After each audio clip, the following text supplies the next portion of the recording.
Welcome to Zen G stories. JP से जगन्नाथ प्रसाद। एक बहुत बड़े शहर में जेपी सर नाम के एक मशहूर बिजनेसमैन रहते थे।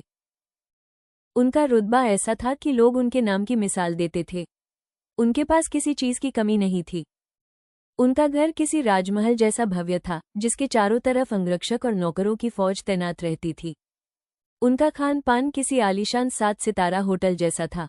जेपी सर की एक सुंदर पत्नी और 2 बच्चे थे, जो शहर के सबसे बड़े और प्रतिष्ठित स्कूल में पढ़ते थे। जब जेपी सर अपनी लंबी महंगी गाड़ी में ऑफिस से घर लौटते तो उनका रुतबा देखने लायक होता था। उनके कई बड़े कारोबार थे, जिनसे वे दिन रात पैसा कमाते थे, लेकिन इस चमक धमक के बीच एक अजीब बात थी। इतनी दौलत होने के बावजूद जेपी सर के चेहरे पर कभी हंसी नहीं होती थी। उनका चेहरा हमेशा गंभीर रहता। वे बहुत कम बोलते और बस अपने काम से मतलब रखते थे। एक दिन ऑफिस जाते समय जेपी सर की गाड़ी एक ट्रैफिक सिग्नल पर रुकी। उन्होंने सड़क के किनारे एक दृश्य देखा। एक गरीब औरत मिट्टी के चूल्हे पर खाना बना रही थी और साथ ही अपने छोटे से बच्चे को खिला भी रही थी। ये देखते ही जेपी सर की आंखों के सामने उनका बचपन तैर गया। दरअसल उनका पूरा नाम जगन्नाथ प्रसाद था। वे एक बहुत ही गरीब गांव के रहने वाले थे। उनका बचपन तंगहाली में बीता था, जहां उनकी मां भी इसी तरह चूल्हे पर खाना बनाती और उन्हें खिलाती थी। उनके पिता कड़ी मजदूरी करके घर चलाते थे। जगन्नाथ एक छोटे से सरकारी स्कूल में पढ़ते थे, जहां जाधव सर नाम के एक शिक्षक थे। जाधव सर बहुत नेक इंसान थे। उन्होंने जगन्नाथ की प्रतिभा को पहचान लिया था और जानते थे कि अगर इसे सही दिशा मिले तो ये बच्चा इतिहास रचेगा। इसलिए उन्होंने अपनी जेब से जगन्नाथ की पढ़ाई का खर्च उठाया और उसे सही रास्ता दिखाया।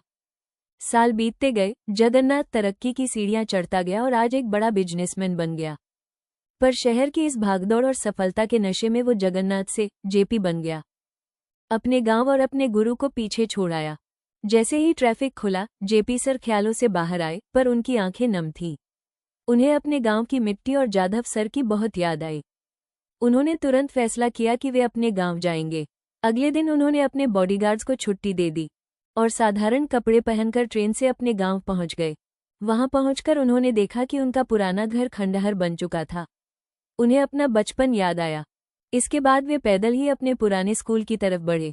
स्कूल की हालत बहुत खराब थी। उन्हें लगा कि शायद अब जाधव सर यहाँ नहीं होंगे। तभी उनकी नज़र एक बरगद के पेड़ के नीचे बैठे एक वृद्ध व्यक्ति पर पड़ी, जो 2-4 बच्चों को पढ़ा रहे थे। वे और कोई नहीं बल्कि जाधव सर ही थे। उनके चेहरे की झुर्रियां उनके अनुभव और संघर्ष की कहानी कह रही थी। जगन्नाथ दौड़कर उनके पास गए और उनके गले लगकर फूट फूट कर रोने लगे। जाधव सर ने तुरंत उन्हें पहचान लिया। उन्होंने आशीर्वाद देते हुए कहा, जगन्नाथ प्रसाद, बेटा, मैं बहुत खुश हूँ। मुझे तुम्हारी हर कामयाबी पर गर्व महसूस होता है। जगन्नाथ बोले, सर, मुझे माफ कर दीजिए।